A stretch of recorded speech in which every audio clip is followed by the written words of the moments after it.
Hi.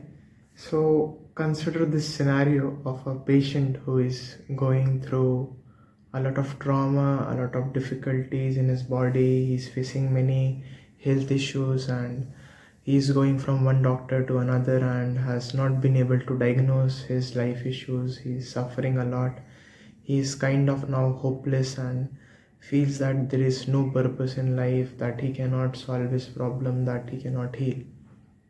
Now, this person is taking a specific medicine of a specific doctor, and it has not been working out since the last 1.5 months, and he is feeling like even one of those medicines is giving a side effect, which is sadness or extreme sense of depression. Now, having gone through this for 1.5 months and before that for 3 years, he is ongoing changes and doing different things just to manage himself on a daily basis. Certainly not a very happy person, not smiling, not spreading happiness since the last 1 year, which he used to. Now, if he takes a step, and taking a step is very difficult for a patient who has been chronic and has been going to different doctors. This story has a purpose. I'll just come to it, right?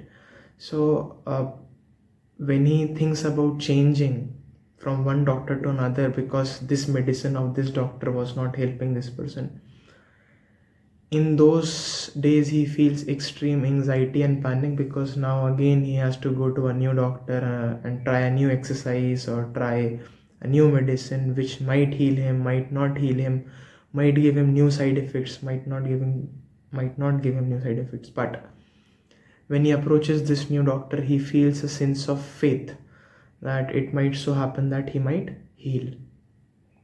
And then, even though he has not even taken a drop of this new medicine, he feels a sense of faith. He feels a sense of happiness. He feels a sense of joy. He is now dealing with things differently. He is behaving differently. He is walking with a different attitude altogether. He is happier. And this change of behavior is not even based on a total change of medicine right now. He is still taking the old medicine. The new medicine has just started. Why this change in behavior? This change in behavior is based in something in him brought a state of faith. Faith in the doctor, faith in the medicine, and this faith when he had that it might so happen that things might work out, that if he has been feeling his heartbeat a lot and he has been facing a lot of issues, it might so happen that this new medicine might not bring those effects.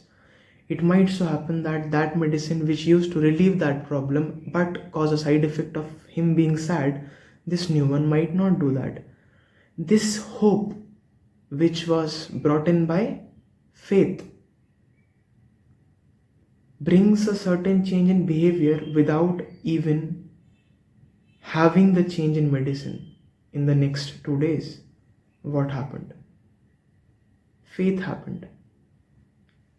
When a person comes to a state where he feels that in his heart totally there is a belief, there is a faith that this might turn out to be a good thing, that faith that he has in someone or he has in God, that this problem has been sanctioned by God, that this suffering is his karmas being destroyed or burned down, because he has faith that this is happening for a higher purpose and there is something good hidden in it or a learning hidden in it. Once this faith comes in, two things come back. One is extreme amount of hope that now things could get better, and this faith also brings a state of acceptance of that suffering itself. So when it comes to patients who have been chronically ill, life has been difficult, faith is the first step, which then brings in acceptance of what is, hope that what is will change and there could be healing and there could be progress and he might reach a good state. And then that faith also brings a state of surrender that the Lord will manage, or however it goes, I'll be still remembering God, and I'll still manage and go through it in pain, without pain, with a smile, without a smile, but this is all sanctioned, so I'll be, able to manage it. But in those 2 days of, taking the new medicine and not even having the effect of the new medicine, and ultimately that medicine also didn't help him, but those 2 days, how could his behavior be so upbeat? How was he walking in a different way? How his behavior was different? How he was helping more? How he was serving more? How he was doing new things? It was all based in that belief that this step could be a good one. It was all based in that faith, which brought in a state of acceptance, a hope that things will get better. So, can we cultivate that? In our life, we have been always trained to not make mistakes, and in our school, we were taught that you should not make this mistake, and at every step, that is how learning happens, to not make the same mistake again and again. But sometimes this gets so chronic that we fear taking new steps, or fear making new mistakes, or just manage things.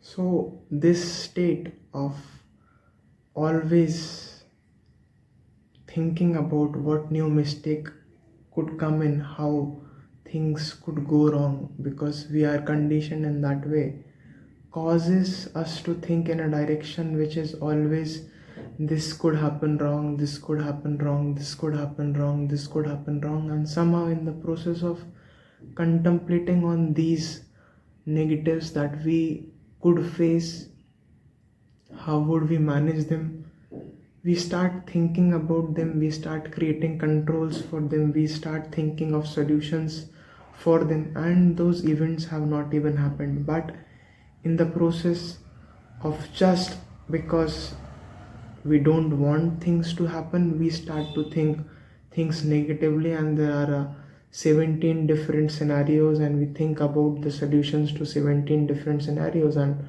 it might so happen that the 18th would happen, or all the 17th would not happen.